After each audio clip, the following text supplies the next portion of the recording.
നമാമി ഭക്തിശക്തികം നിത്യാനന്ദമഹനൗമി സർവാനന്ദകരം വരം ഹരിനാമകൃതം ദേവം അവധൂതശ്രൂമണി നമോ മഹാവദിന്യായ കൃഷ്ണപ്രേമപ്രദായ കൃഷ്ണായ കൃഷ്ണചൈതന്യ നാമ്നേ ഗൗരതിഷേ നമോ വിഷ്ണുപാദായ കൃഷ്ണപൃഷ്ഠായ ഭൂതലേ ശ്രീമതേ ഭക്തിവേദാന്ത സ്വാമിനി നാമിനി നമസ്തേ സാരസ്വതേ ദേവേ ഗൗരവാണി പ്രചാരിണി നിർവിശേഷ ശൂന്യവാദി പാശ്ചാത്യദേശധാരിണി ജയ ശ്രീകൃഷ്ണ ചൈതന്യ പ്രഭു നിത്യാനന്ദ ശ്രീ അദ്വൈത ഗദാധര ശ്രീവാസാദി ഗൗരഭക്തവൃന്ദ ഹരേ കൃഷ്ണ കൃഷ്ണ കൃഷ്ണ ഹരേ ഹരേ ഹരേ രാമ രാമ രാമ ഹരേ ഹരേ ഗുരുവേ ഗൗരസുന്ദരായ രാധികായ ദാലേ कृष्णाय कृष्ण भक्ताय भक्ताय नमो नमः श्री प्रभुपाद की जय गुरु महाराज की जय गौर प्रेमानंद हरे कृष्ण मदेक बंधु मत संगिन मत गुरु मन महादना निष्ठारक मत भाग्या मदानंदा नमोस्तुते ग्रंथराय श्रीमद् भागवतम की जय श्रीमद् भागवतम षष्ठ स्कंदम सप्तमाध्याय श्लोकम 16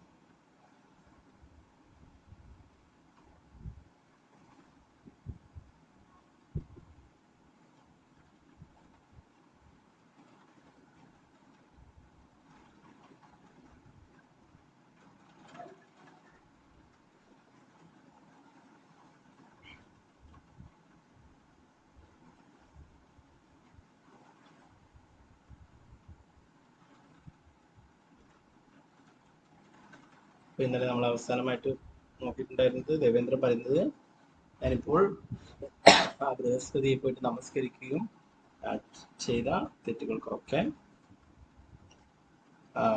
അദ്ദേഹത്തിന് ക്ഷമ ചോദിക്കുകയും ചെയ്യാം എന്നൊക്കെയാണ് പറയുന്നത് അല്ലെ. 16-ാമത്തെ ശ്ലോകം നോക്കാം.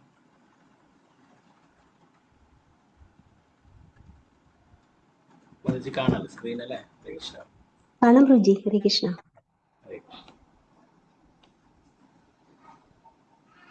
ഇന്ന് വളരെ വിശേഷപ്പെട്ട ദിവസമാണ് അക്ഷയ തൃതീയ അല്ലെ. വളരെ വിശേഷമുള്ളതാണ്. അത് നമുക്ക് ഈ ശ്ലോകങ്ങൾ കഴിഞ്ഞിട്ട് നമുക്ക് നോക്കാം.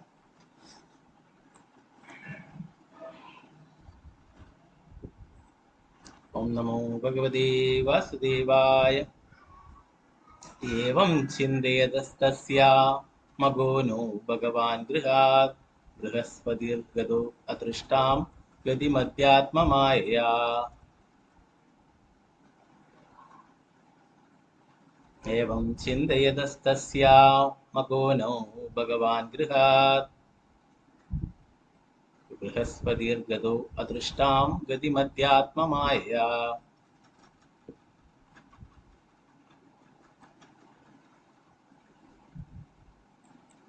हरे कृष्ण.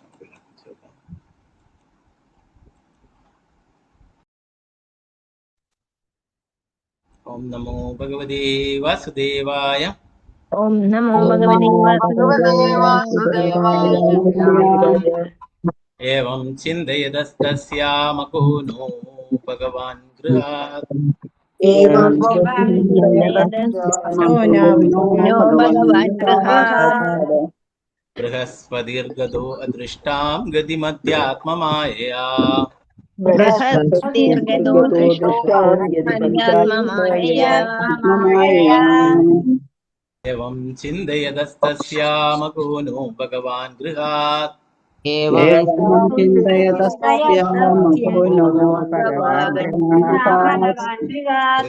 बृहस्पतिर्गतो अदृष्टां गतिमध्यात्ममायया. बृहस्पतिर्गतो अदृष्टाममायया.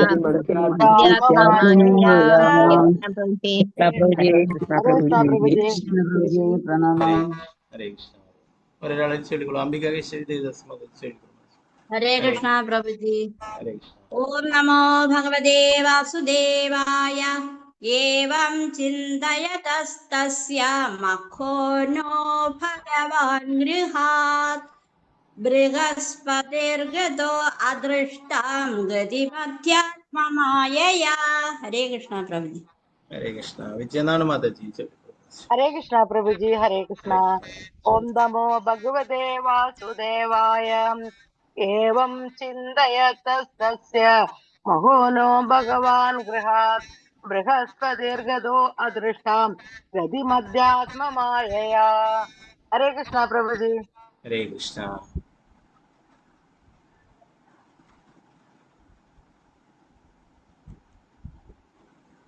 सीतारामन माताजी चलिए हरे कृष्णा हरे कृष्ण प्रभु जी।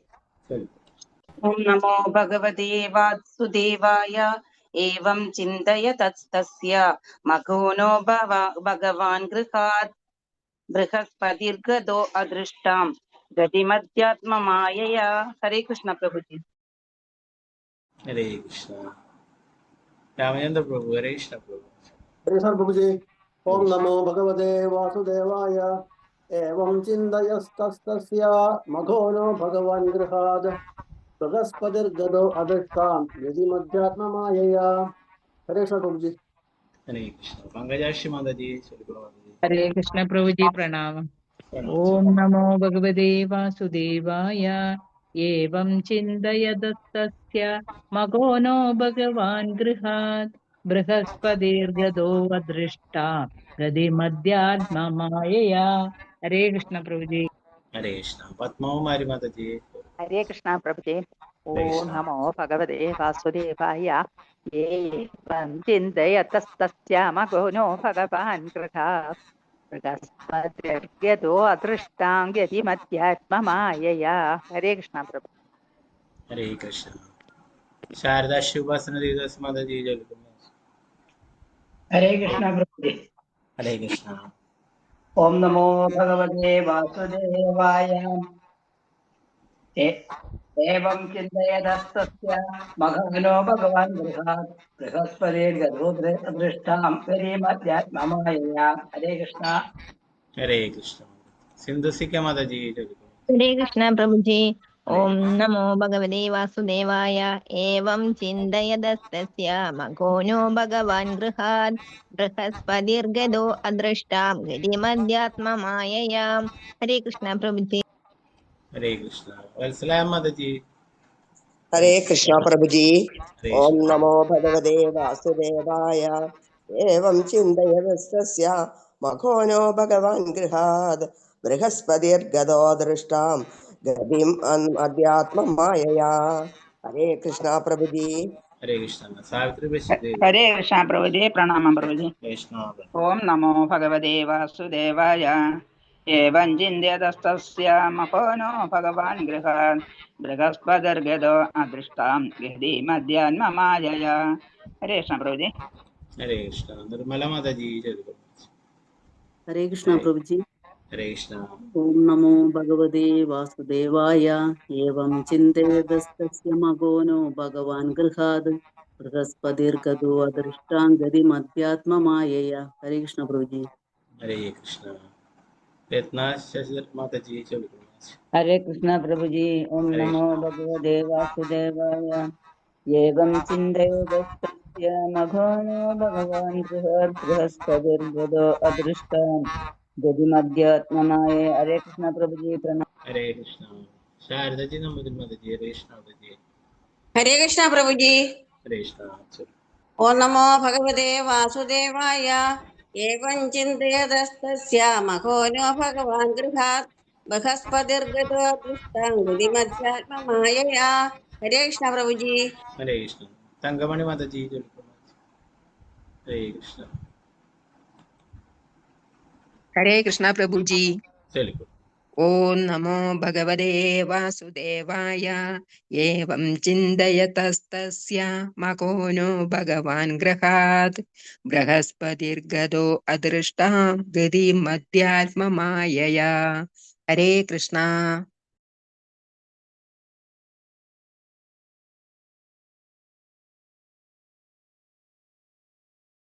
हरे कृष्ण प्रभु जी। ओम नमो भगवते वासुदेवाय। एवं चिन्तय मखानो भगव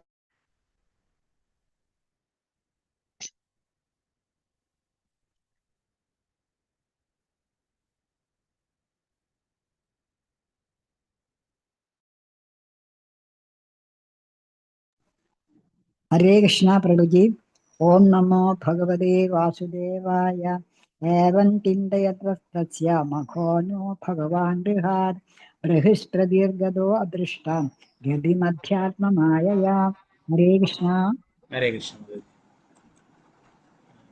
शांता देवी माताजी जल्दी करो। हरे कृष्ण। अनम्यूट करो। हरे कृष्ण। कृष्ण प्रभु जी। चलो। ओम नमो भगवते वासुदेवाय। एवं चिन्तयतस्तस्य मगानो भगवान् गृहात् बृहस्पतिर्गतो दृष्टां गिरिमध्यात्माय। हरे कृष्ण प्रभु जी।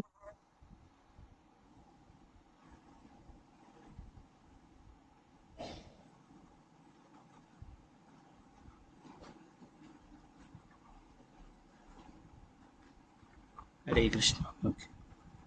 जय चलो करो। हरे हरे कृष्ण। कृष्णा प्रभुजी प्रणामं चलो प्रभुजी। प्रणाम। चलो। ओम नमो भगवते वासुदेवाय। एवं चिन्तयतस्तस्य मघोनो भगवान् गृहात् बृहस्पतिर्गतो अदृष्टां गतिमध्यात्ममायया। हरे कृष्णा। हरे कृष्ण। ഓക്കെ, മറ്റുള്ളവർക്ക് അടുത്ത ശ്ലോകം എഴുതാം. ഇതിന്റെ വിവർത്തനം നോക്കിയിട്ട് തരും. ഭക്തിവേദാന്ത സ്വാമി പ്രഭുപാദ്.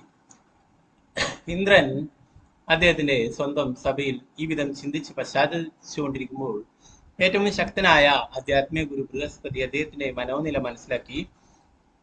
ആധ്യാത്മികമായി ഇന്ദ്രനേക്കാൾ അത്യധികം ശക്തനായിരുന്ന ബൃഹസ്പതി ഇന്ദ്രനെ അഗോചരനായി അവിടം വിട്ടുപോയി. ശ്രീല പ്രഭുപാദ് കി ജയ്.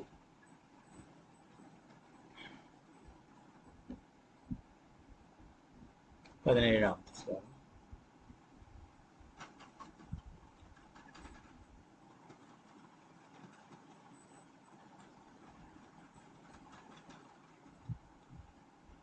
ഓം നമോ ഭഗവതേ വാസുദേവായ. ഗുരോർനധിഗതാ സംജ്ഞാം പരീശൻ ഭഗവാൻ സ്വരാട് ധ്യായന്തി യാസുരൈർയുക്താ ശർമ്മന്നാലപദാത്മനാ.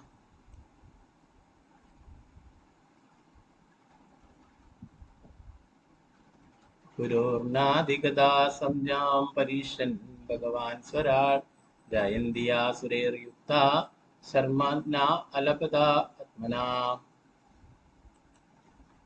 ഹരേ കൃഷ്ണ. നേരത്തെ ചൊല്ലാൻ പറ്റുമോ? രമണി മാതാജി ചൊല്ലിക്കൊള്ളു. ഹരേ കൃഷ്ണ. हरे कृष्णा प्रभु जी। ओम नमो भगवते वासुदेवाय।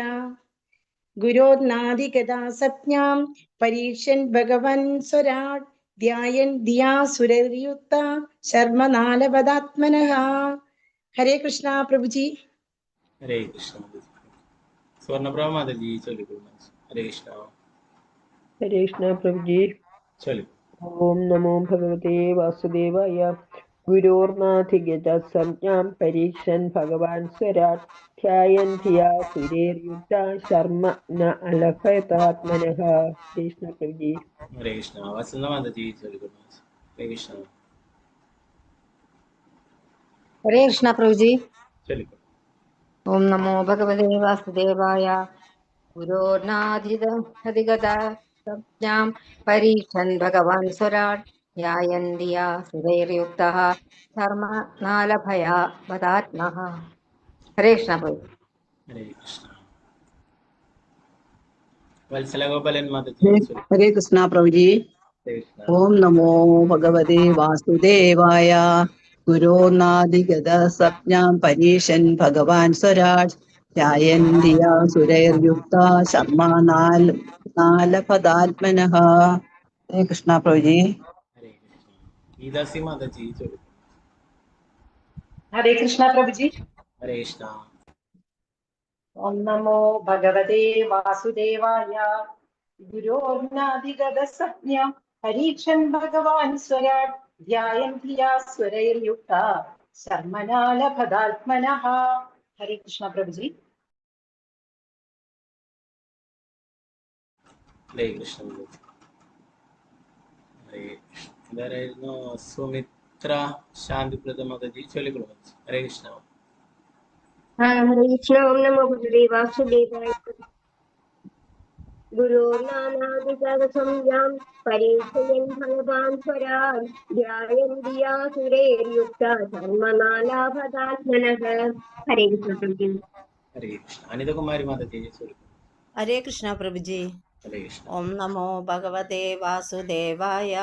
ഗുരോർനാദിഗതസംജ്ഞാം പരീക്ഷൻ ഭഗവാൻ സ്വരാട് ധ്യായന്തി യാസുരേർയുക്ത ശർമ്മനാലപതാത്മനഃ. ഹരേ കൃഷ്ണ. ശ്രീജയ മാതാജി ചോദിക്കുന്നു. ഹരേ ഹരേ കൃഷ്ണ പ്രഭുജി. ഓം നമോ ഭഗവതേ വാസുദേവായ. ഗുരോർനാധിഗതഃ സംജ്ഞാം പരീക്ഷൻ ഭഗവാൻ സ്വരാട് ധ്യായൻ ധിയാസുരൈര്യുക്തഃ ശർമ്മനാലഭതാത്മനഃ. ഹരേ കൃഷ്ണ പ്രഭുജി. ഹരേ കൃഷ്ണ. ഓക്കെ, ഇതിന്റെ അർത്ഥം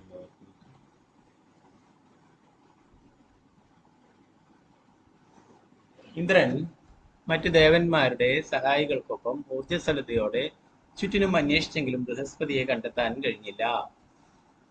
അപ്പോൾ ഇന്ദ്രൻ ഇങ്ങനെ ചിന്തിച്ചു, ആ കഷ്ടം, എന്റെ ആധ്യാത്മിക ഗുരു എന്നിൽ അതൃപ്തനായിരിക്കുന്നു. ഇപ്പോൾ എനിക്ക് സൗഭാഗ്യം നേടാൻ യാതൊരു ഉപാധിയുമില്ല. ദേവന്മാരാൽ ചുട്ടപ്പെട്ടിരുന്നെങ്കിലും ഇന്ദ്രന് മനസമാധാനം കണ്ടെത്താൻ കഴിഞ്ഞില്ല.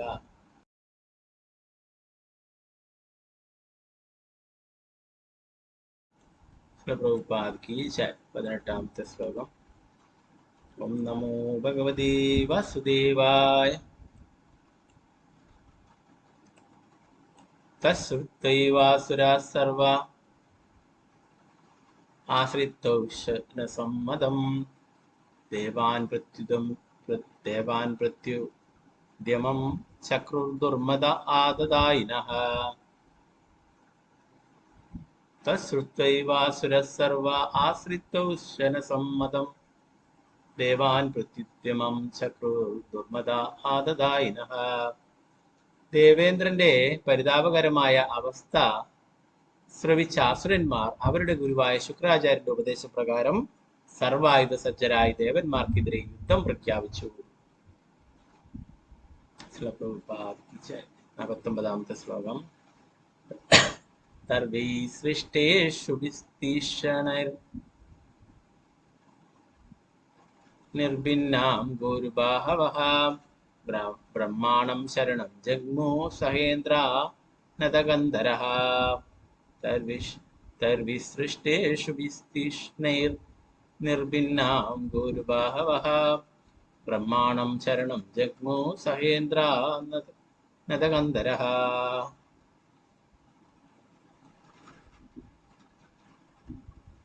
അസുരന്മാരുടെ മൂർച്ചയേറിയ ശരങ്ങളേറ്റി ദേവന്മാരുടെ ശിരസുകൾക്കും തുടകൾക്കും ഭുജങ്ങൾക്കും മറ്റവയവങ്ങൾക്കും മുറിവ് പറ്റി ദേവേന്ദ്രന്റെ നേതൃത്വത്തിലുള്ള ദേവന്മാർ ആശ്രയത്തിനും ഉചിതമായ ഉപദേശത്തിനും ശിരസ് താഴ്ത്തി ബ്രഹ്മാവിനെ സമീപിക്കുകയല്ലാത്ത മറ്റൊരു മാർഗവും കണ്ടില്ല.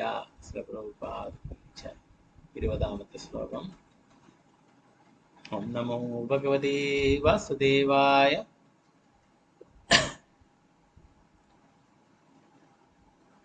താംസ്തദാദ്യഭ്യതിതാൻ വീക്ഷ്യ ഭഗവാൻ ആത്മഭൂരിജഃ കൃപയാ പരയാ ദേവാ ഉവാച പരിസാന്ത്വയൻ.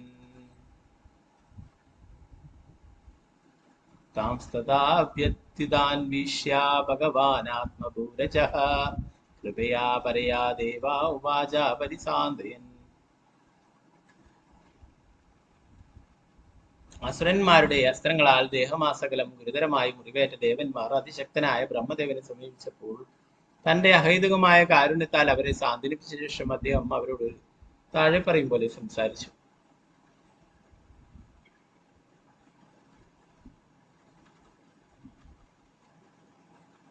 21ാമത്തെ ശ്ലോകം. നമോ ഭഗവതേ വാസുദേവായ. ശ്രീ ബ്രഹ്മോവാച അഹോ ബദസുരശ്രേഷ്ഠ ഐഭദ്രം കൃതം മഹത് ബ്രഹ്മിഷ്ടം ബ്രാഹ്മണം ദാന്തമൈശ്വര്യന്നാഭ്യനന്ദതഃ. ശ്രീ ബ്രഹ്മോവാച അഹോ ബദസുരശ്രേഷ്ഠ അഭദ്രം കൃതം മഹത് ബ്രഹ്മിഷ്ടം ബ്രാഹ്മണം ദാന്തമൈശ്വര്യാന്യഭ്യനന്ദതഃ. നന്ദതഃ.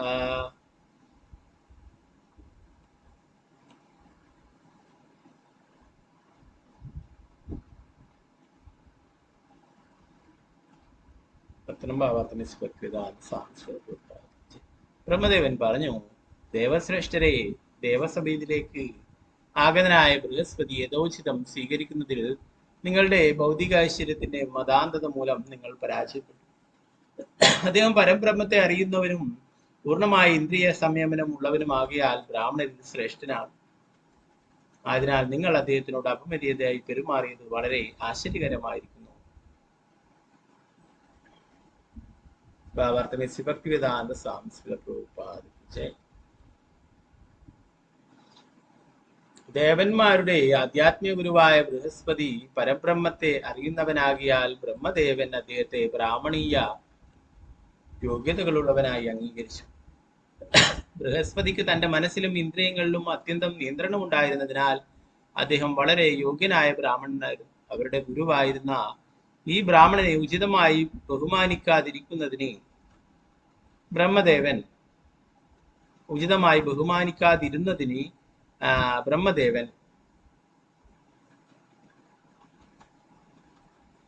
ദേവന്മാരെ ശാസിച്ചു. ബ്രഹ്മദേവന് ഒരു ഗുരു ഏതൊരു സാഹചര്യത്തിലും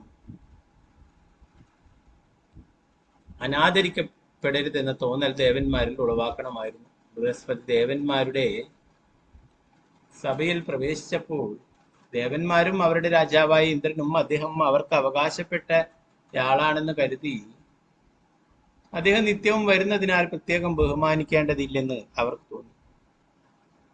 അതിപരിചയം അവഗണനയ്ക്ക് കാരണമാകുമെന്ന് പറയപ്പെടുന്നത് പോലെ അത്യന്തം അസംതൃപ്തനായ ബൃഹസ്പതി അപ്പോൾ തന്നെ ഇന്ദ്രന്റെ കൊട്ടാരം വിട്ടുപോയി. അങ്ങനെ ദേവേന്ദ്രന്റെ നേതൃത്വത്തിലുള്ള എല്ലാ ദേവന്മാരും ബൃഹസ്പതിയുടെ ശരണപങ്കജങ്ങളിൽ അപരാധികളാവുകയും ഇതറിഞ്ഞ ബ്രഹ്മദേവൻ അവരെ കുറ്റപ്പെടുത്തുകയും ചെയ്തു. ഞങ്ങൾ നിത്യവും ആലപിക്കുന്ന ഒരു ഗാനത്തിൽ നരോത്തമദാസ് ഠാക്കൂർ ഇങ്ങനെ പറയുന്നു: ശശ്വതാന്തിലോയേ ജന്മ ജന്മേ പ്രഭു സൈ. ഗുരു അവന്റെ ശിഷ്യന് ആധ്യാത്മിക ഉൾക്കാഴ്ച നൽകുന്നു. അതിനാൽ ശിഷ്യൻ ഗുരുവിനെ ജീവിതങ്ങൾ തോറും അവന്റെ യജമാനായി കണക്കാക്കണം. ഒരു പരിതസ്ഥിതിയിലും ഗുരു അനാദരിക്കപ്പെടരുത്. പക്ഷേ ഭൗതിക പദവികളാൽ ഗർഭിഷ്ഠരായ ദേവന്മാർ അവരുടെ ഗുരുവിനോട് അനാദരവ് കാട്ടി. ആയതിനാൽ ശ്രീമദ് ഭാഗവതം 11:17-27 ഉപദേശിക്കുന്നു: ആചാര്യമാം വിജ്ഞാനീയാൻ നവമന്യേത കർഹിച്ചിത് നമർത്യ ബുദ്ധ്യാ സൂയേത. ആചാര്യന് എപ്പോഴും ആദരപ്രണാമങ്ങൾ അർപ്പിക്കണം. ആചാര്യനെ ഒരു സാധാരണ മനുഷ്യജീവിയായി പരിഗണിച്ച് അദ്ദേഹത്തെ ദ്വേഷിക്കരുത്.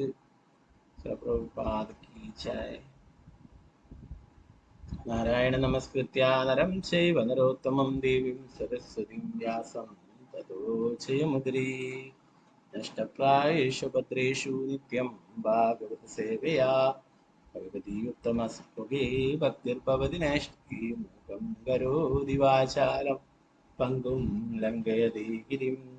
യത്കൃപാതമഹം വന്ദേ ശ്രീഗുരു ദീനധാരിണം പരമാനന്ദമാധവം ശ്രീചൈതന്യേശ്വരം. നമോ വിഷ്ണുപാദായ കൃഷ്ണപൃഷ്ഠായ ഭൂതലേ ശ്രീമതേ ഭക്തിവേദാന്ത സ്വാമിനിധി നാമിനെ. നമസ്തേ സാരസ്വതേ ദേവി ഗൗരവാണി പ്രചാരിണി നിർവിശേഷ ശൂന്യവാദി പാശ്ചാത്യദേശധാരിണി. ഹേ ശ്രീകൃഷ്ണ ചൈതന്യ പ്രഭു നിത്യാനന്ദ ശ്രീ അദ്വൈത ഗദാധര ശ്രീവാസാദി ഗൗരഭക്തവൃന്ദ. ഹരേ കൃഷ്ണ കൃഷ്ണ കൃഷ്ണ ഹരേ ഹരേ, ഹരേ രാമ രാമ രാമ ഹരേ ഹരേ. ഗുരുവേ ഗൗരചന്ദ്രായ രാധികായ ഹരേ കൃഷ്ണായ കൃഷ്ണഭക്തായ ഭക്തായ നമഃ. പ്രഭുപാദ കി ജയ.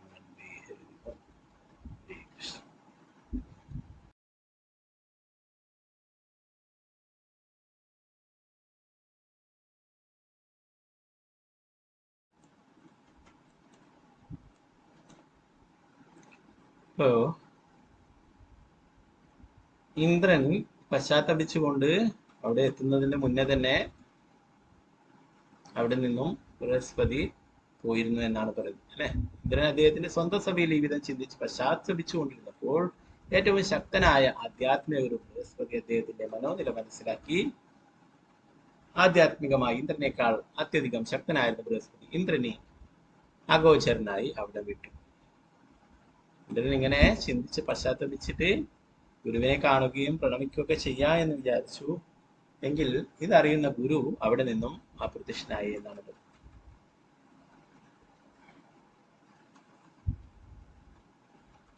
യഥാർത്ഥത്തിൽ നേരത്തെ വന്നപ്പോൾ അല്ലെ സ്തുതി പാഠകരുടെ ആ സ്തുതിയിൽ മുഴുകിയിട്ടും അല്ലെ തന്റെ ഐശ്വര്യത്തിന്റെ ഭൗതിക ഐശ്വര്യത്തിന്റെ ആ ഗർഭിലൊക്കെ ബൃഹസ്പതിയെ വേണ്ട വിധത്തില് ആദരിച്ചില്ല അല്ലെ. അദ്ദേഹത്തിന് ഒരു ഇരിപ്പിടം കൊടുക്കുകയോ അല്ലെ ഒരു സ്ഥലത്ത് ഒരു ഗസ്റ്റ് വന്നു കഴിഞ്ഞാൽ നമ്മൾ എന്താണ് അദ്ദേഹത്തിനെ സ്വീകരിക്കുകയും അദ്ദേഹത്തിന് ഇരിപ്പിടം കൊടുക്കുകയൊക്കെ വേണം അല്ലെ. ഒരു സാധാരണ വ്യക്തിയാണെങ്കിൽ തന്നെ അല്ലെ. ഇവിടെ എല്ലാ ദേവന്മാരുടെയും ഗുരുവാണ് അല്ലെ. ഭഗവാൻ പോലും ഭഗവാൻ സകല ദേവന്മാരുടെയും നേതാവാണ് അല്ലെ. ഭഗവാൻ ജഗദ്ഗുരുവാണ്. കൃഷ്ണം വന്ദേ ജഗദ്ഗുരു അല്ലെ. അപ്പോ അങ്ങനെയുള്ള ആ ഭഗവാൻ പോലും ഗുരുവിനെ വേണ്ടുന്ന പ്രാധാന്യം നൽകിയിരുന്നു അല്ലെ. പല സന്ദർഭങ്ങളിലും കാണാൻ കഴിയും. ഗുരുവിന്റെ സേവനങ്ങൾ ചെയ്യും, ഗുരുവിന്റെ വാക്കുകൾ അനുസരിച്ചിട്ട് പ്രവർത്തിക്കുകയും ഒക്കെ ചെയ്തിട്ടുണ്ട്.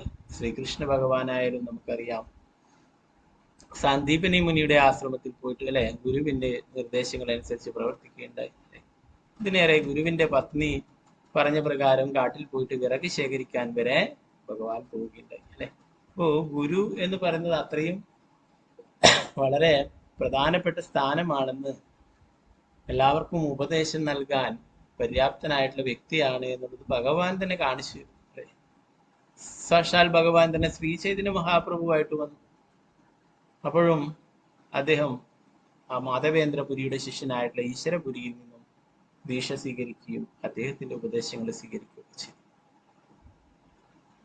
അപ്പോ ഗുരുവിനെ അത്രയും പ്രാധാന്യമുണ്ട്. അപ്പൊ ഇന്ദ്രനേക്കാളും പ്രാധാന്യം നൽകേണ്ട വ്യക്തിയാണ് ദേവഗുരു എന്ന് പറയുന്നത്, ബൃഹസ്പതി എന്ന് പറയുന്നത് അല്ലെ. ഇന്ദ്രനെ പോലും ഉപദേശിച്ചിട്ട് അദ്ദേഹത്തെ പല അപകടങ്ങളിൽ നിന്നും രക്ഷിക്കുന്ന വ്യക്തിയാണ്, അദ്ദേഹത്തിന് അത്രയും പ്രാധാന്യമുള്ളതാണ് അല്ലെ. അടുത്ത ശ്ലോകത്തിൽ പറയുന്നു, ഈ ഒരു അവസരം നോക്കിയിട്ട് അസുരന്മാരൊക്കെ ആക്രമിച്ചതിനെ കുറിച്ചിട്ട് പറയും.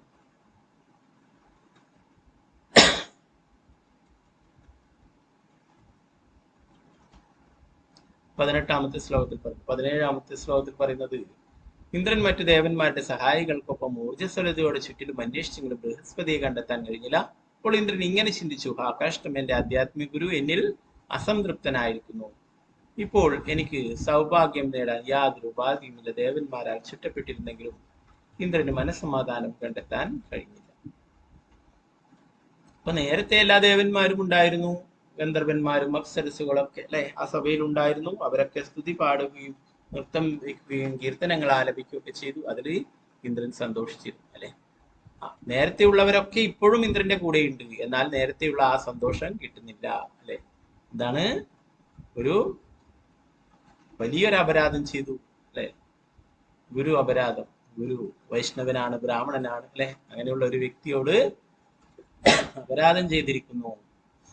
അപ്പോ അദ്ദേഹത്തിന്റെ എല്ലാവരും അദ്ദേഹത്തിന്റെ കൂടെ ഉണ്ടെങ്കിലും അദ്ദേഹത്തിന് മനസ്സമാധാനം ലഭിച്ചില്ല. വൈഷ്ണവ അപരാധം, ബ്രാഹ്മണ അപരാധം അല്ലെ. നമ്മൾ നേരത്തെ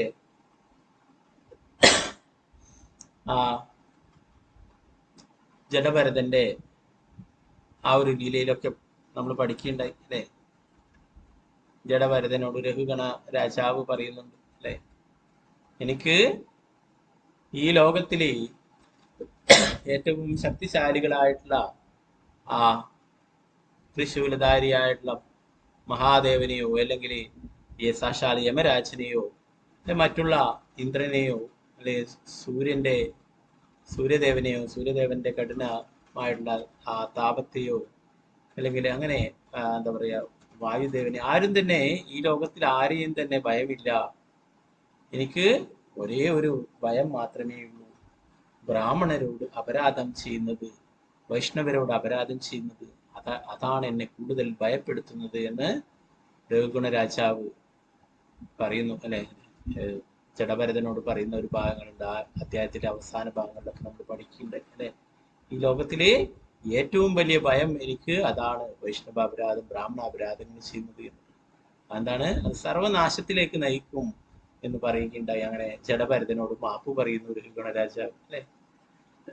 അപ്പോ അത്രയും എന്താ പറയാ, നമ്മുടെ എല്ലാ ആധ്യാത്മിക ശക്തിയും തപോബലവും എല്ലാം ഇല്ലാതായിത്തീരും വൈഷ്ണവ അപരാധങ്ങളും ബ്രാഹ്മണ അപരാധങ്ങൾ, അതുപോലെ ഗുരുനിന്ദ, ഗുരു അപരാധം. അപ്പൊ ഇവിടെ ഗുരുവിനെ നിന്ദിക്കുകയാണ് ചെയ്തിട്ടുള്ളത് അല്ലെ. യഥാർത്ഥത്തിൽ വേറൊരു ഗുരുവാണെങ്കിൽ തീർച്ചയായിട്ടും ശപിച്ചിരിക്കും അല്ലെ. നേരത്തെ അസുര ഗുരു ശുക്രാചാര്യരൊക്കെ മഹാബലിയൊക്കെ ശപിക്കുകയുണ്ടായി അല്ലെ. ശുക്രാചാര്യർ പറഞ്ഞ പോലെ മഹാബലി കേട്ടില്ല അല്ലെ. മഹാബലിയോട് പറഞ്ഞു, ഇത് ആ കള്ളനായിട്ടുള്ള നാരായണനാണ് വന്നിട്ടുള്ളത്, എന്തൊക്കെ ബ്രാഹ്മണ കുട്ടിയായിട്ടല്ലേ, നീ ഒരിക്കലും അദ്ദേഹത്തിന് യാതൊരു വാഗ്ദാനങ്ങളും നൽകരുത് എന്ന് പറഞ്ഞു അല്ലെ. പറഞ്ഞിട്ടും അനുസരിച്ചില്ല അല്ലെ. വാമനമൂർത്തി ആണ്, ഭഗവാൻ തന്നെയാണെങ്കിൽ എന്താണ്, ദാനം നൽകാൻ ഇതിലും വലിയ വ്യക്തി, ദാനം സ്വീകരിക്കുവാൻ സാക്ഷാൽ ഭഗവാൻ തന്നെയാണ് വന്നില്ല, ഇതിലും പരം ഭാഗ്യം എനിക്കില്ല എന്ന് പറഞ്ഞിട്ട് മഹാബലി എല്ലാം ഭഗവാന് സമർപ്പിക്കണ്ടേ. അപ്പോൾ അതിന് മുന്നേ ശുക്രാചാര്യരെ ശപിക്കുന്നു, നിന്റെ എല്ലാ സൗഭാഗ്യങ്ങളും നഷ്ടപ്പെടട്ടെ എന്നൊക്കെ പറയുന്നു അല്ലേ. അപ്പോ അങ്ങനെ പല അവസരങ്ങളിലും പല ഗുരുക്കന്മാരായാലും പലരും ചിലപ്പോഴും അങ്ങനെ ശപിക്കുന്നതൊക്കെയാണ്. എന്നാൽ യഥാർത്ഥ ഒരു ആധ്യാത്മിക ഗുരു ഒരിക്കലും ശിഷ്യനെ ശപിക്കില്ല. അദ്ദേഹം കൂടുതൽ, പ്രത്യേകിച്ചും ഈ സ്കോണിലെ ഗുരുക്കന്മാർ, അവരൊക്കെ കൂടുതൽ കാരുണ്യം കാണിക്കുകയാണ് ചെയ്യുക. അതാണ് ഇത്രയും പതിച്ച് പോകുമ്പോൾ അവരെ കൈപിടിച്ചുയർത്തുകയാണ് ചെയ്യുക. ഇത് വിചാരിച്ചിട്ട് ഗുരു അപരാധങ്ങൾ ചെയ്യണമെന്നല്ല. അപ്പോൾ ഗുരു എന്ന് പറയുന്നത് ഭഗവാന്റെ പ്രതിനിധിയാണ്. അദ്ദേഹത്തെ ഒരിക്കലും ഒരു സാധാരണ മനുഷ്യനായി കാണരുത് അല്ലെ. നമ്മൾ ഇന്നലെ പറഞ്ഞു, ശാസ്ത്രങ്ങളിൽ പറയുന്നു, അങ്ങനെയുള്ള വ്യക്തി നരകത്തിലേക്ക് പോകുമെന്നാണ്. അധ്യാത്മ ഗുരുവിനെ ഒരു സാധാരണ മനുഷ്യനായിട്ട് കണക്കാക്കുന്നു.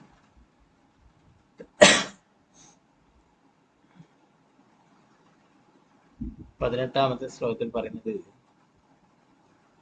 ഈ ഒരു അവസരം മുതലാക്കിയിട്ട് അസുരന്മാരൊക്കെ ആക്രമിക്കാൻ വന്നതിനെ കുറിച്ചിട്ടാണ് പറയുന്നത്. ദേവേന്ദ്രന്റെ പരിതാപകരമായ അവസ്ഥ ശ്രവിച്ച അസുരന്മാർ അവരുടെ ഗുരുവായ ശുക്രാചാര്യന്റെ ഉപദേശപ്രകാരം സർവായുധ സജ്ജരായി ദേവന്മാർക്കെതിരെ യുദ്ധം പ്രഖ്യാപിച്ചു.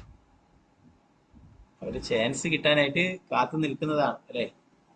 ബൃഹസ്പതിയെ പോലുള്ള ഉപദേശകരുള്ളത് കൊണ്ടാണ് ഇന്ദ്രൻ ശരിയായ രീതിയിൽ ജീവിച്ചു പോകുന്നത് തന്നെ അല്ലെ. അപ്പോ ആ ഒരു ഉപദേശകൻ, ഇന്ദ്രന് ആയുധങ്ങളൊക്കെ ഉണ്ട്, അനേകം ദേവന്മാരൊക്കെ ഉണ്ട് അല്ലെ.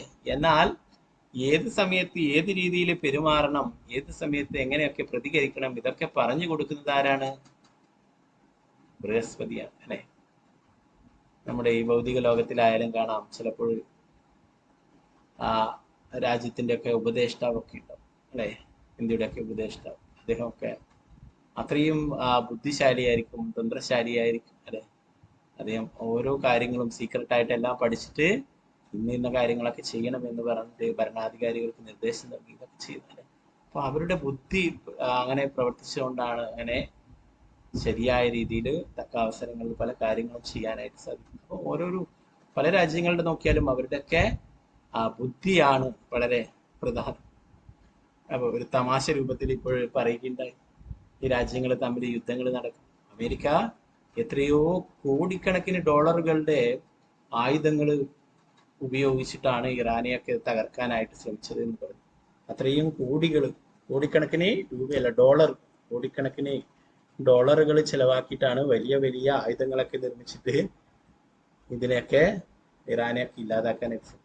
എന്നാൽ ഇറാൻ വലിയ ചെലവൊന്നും ഇല്ലാത്ത ചെറിയ നിസാരമായിട്ടുള്ള ഡ്രോണുകളൊക്കെ അയച്ചിട്ട് എന്താ പറയുന്നത്, അതൊക്കെ നിഷ്പ്രഭമാക്കി കളഞ്ഞു എന്ന് പറയുന്നത്. അവരുടെ ബുദ്ധി അത്രയും ഇത്രയും സമ്പത്ത് മുടക്കിയിട്ട് ഇത്രയും വലിയ ആയുധങ്ങളൊക്കെ അതിനെ നശിപ്പിക്കുവാൻ അത്രയും നിസാരമായിട്ടുള്ള ആയുധങ്ങളൊക്കെ വെച്ചിട്ട് അവര് പ്രവർത്തിക്കുകയുണ്ടായി അല്ലെ. ലോകത്തിൽ ഇന്ന് നടക്കുന്നത് തന്നെയാണ് യുദ്ധം. അത് തന്നെയാണ് ഇവിടെ പറയുന്നത്.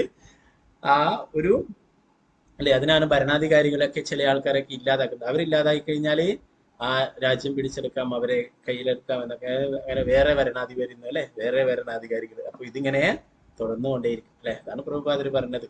ഇതൊക്കെ ഭഗവാന്റേതാണെന്ന് എന്ന് എപ്പോ കരുതുന്നുവോ, എപ്പോ മനസ്സിലാക്കുന്നുവോ, അന്ന് മാത്രമേ ശാന്തിയും സമാധാനവും ഉണ്ടാവൂ. അപ്പൊ ഇവിടെ അസുരഗുരു ശുക്രാചാര്യ നിർദ്ദേശം കൊടുക്കുകയുണ്ടായി അസുരന്മാർക്ക്, നിങ്ങൾ പോയിട്ട് ആക്രമിച്ചോളൂ, ഇതാണ് തക്കമായിട്ടുള്ള സമയം. ദേവേന്ദ്രനെ ഉപദേശങ്ങൾ നൽകാനായിട്ട് അവിടെ ഗുരുവില്ല.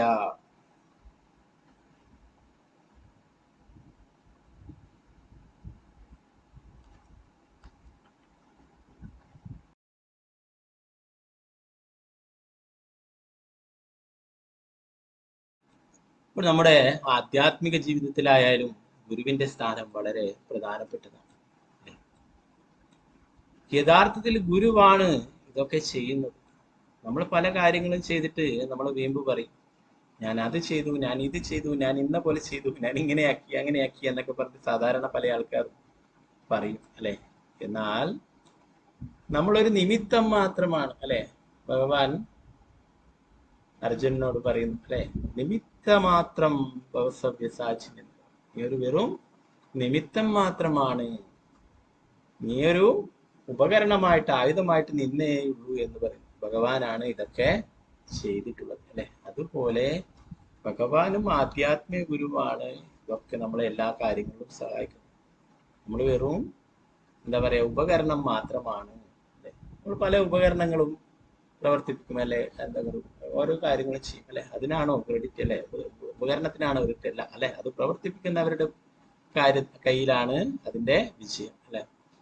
അപ്പോ അതുപോലെ ഗുരുവിന്റെ കാരുണ്യം, ഭഗവാന്റെ കാരുണ്യം കൊണ്ടാണ് നമുക്ക് എന്തെങ്കിലുമൊക്കെ ചെയ്യാൻ സാധിക്കുന്നത്.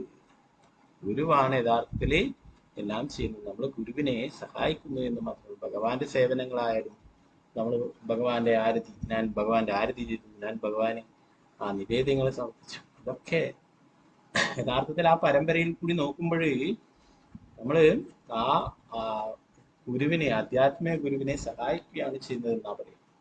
ആധ്യാത്മിക ഗുരു അദ്ദേഹത്തിന്റെ ഗുരു പ്രഭുപാദരുടെ ശിഷ്യനാണെങ്കിൽ ആ ഗുരുവിനെ നമ്മൾ സമർപ്പിക്കും. ആ ഗുരു പ്രഭുപാദർ അദ്ദേഹത്തിന്റെ ഒരു ഭക്തി സിദ്ധാന്തം. അങ്ങനെ ആ പരമ്പരയിൽ കൂടിയാണ് പൂജകളായാലും നിവേദ്യങ്ങളായാലും ഒക്കെ ഭഗവാനെ സമർപ്പിക്കുന്നത് ആ പരമ്പരയിൽ. നമ്മുടെ അല്പബുദ്ധി കൊണ്ട് നമ്മൾ പറയും, ഞാൻ ചെയ്തു, ഞാൻ എങ്ങനെ ചെയ്തു, ഞാൻ എങ്ങനെ ചെയ്തു എന്നൊക്കെ. ഇതൊക്കെ ആരാണ് ചെയ്യുന്നത്? ഗുരുവാണ് യഥാർത്ഥത്തിൽ ചെയ്യുന്നത്. അതുപോലെ തന്നെ നമുക്ക് ഭക്തിയിൽ ഉയരാനായാലും ഗുരുവിന്റെ കാരുണ്യമുണ്ടെങ്കിൽ മാത്രമേ നമുക്ക് ഉയരാനായിട്ട് സാധിക്കുകയുള്ളൂ. 19ാമത്തെ ശ്ലോകത്തിൽ പറയുന്നത്, അസുരന്മാരുടെ മൂർച്ചയേറിയ ശരങ്ങളേറ്റ് ദേവന്മാരുടെ ശിരസുകൾക്കും തുടകൾക്കും ഭുജങ്ങൾക്കും മറ്റവയവങ്ങൾക്കും മുറിവ് പറ്റി. ദേവേന്ദ്രന്റെ നേതൃത്വത്തിലുള്ള ആ ദേവന്മാർ ആശ്രയത്തിനും ഉചിതമായ ഉപദേശത്തിനും ശിരസ്തായിട്ട് ബ്രഹ്മാവിനെ സമീപിക്കുകയല്ലാതെ മറ്റൊരു മാർഗവും കണ്ടെത്തിയില്ല.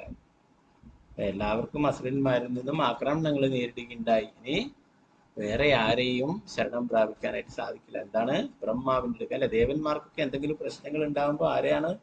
ബ്രഹ്മാവിനെയാണ് പോയി കാണുക അല്ലെ. എന്നിട്ട് ബ്രഹ്മാവാണ് എന്തെങ്കിലും അതിനുള്ള പരിഹാരങ്ങൾ ബ്രഹ്മാവിനാൽ സാധിക്കുന്നതാണെങ്കിൽ അത് ഉപദേശിച്ചു കൊടുക്കും. അല്ലെങ്കിൽ അവരൊക്കെ നേരെ എന്താണ്? ആ ബ്രഹ്മാവ് നേരെ ഭഗവാനെ കാണാനായിട്ട് പോകും, ക്ഷീരോദകശായി വിഷ്ണുവിനെ കാണാനായിട്ട് പോകും. ആ ക്ഷീരോദകശായി വിഷ്ണുവിനോട് പ്രശ്നങ്ങളൊക്കെ പറയും അല്ലെ. അങ്ങനെയാണ് ഭഗവാൻ ഓരോരോ അവതാരങ്ങളൊക്കെ എടുക്കുന്നത് അല്ലെ. ഇന്ന് ഭഗവാന്റെ പരശുരാമ അവതാര ദിനമാണ്.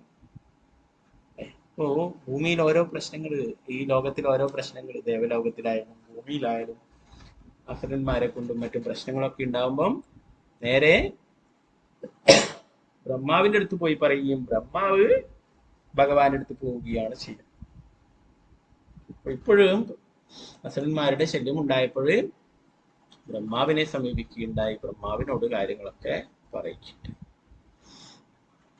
ദേവന്മാരുടെ അസ്ത്രങ്ങളാൽ ദേഹമാസകലം ഗുരുതരമായി മുറിവേറ്റ ദേവന്മാർ അതിശക്തനായ ബ്രഹ്മദേവനെ സമീപിച്ചപ്പോൾ തന്റെ അഹൈതുകമായ കാരുണ്യത്താൽ അവരെ സ്വാന്തനിപ്പിച്ച അദ്ദേഹം അവരോട് താഴെ പറയും പോലെ സംസാരിച്ചു. അപ്പൊ ബ്രഹ്മാവിനെ അറിയാം എന്തായിരിക്കും എന്നുള്ള കാര്യങ്ങൾ അല്ലെ. ഇന്ദ്രൻ പൊതുവേ കുറച്ചൊരു അഹങ്കാരമുള്ള വ്യക്തിയാണ് അല്ലെ. ഭഗവാനെ തന്നെ പരീക്ഷിക്കുവാനായിട്ട് നോക്കി അല്ലെ. നമ്മള് ദശമസ്കന്ധത്തിലൊക്കെ പഠിക്കും ഗോവർദ്ധന ലീല അല്ലെ.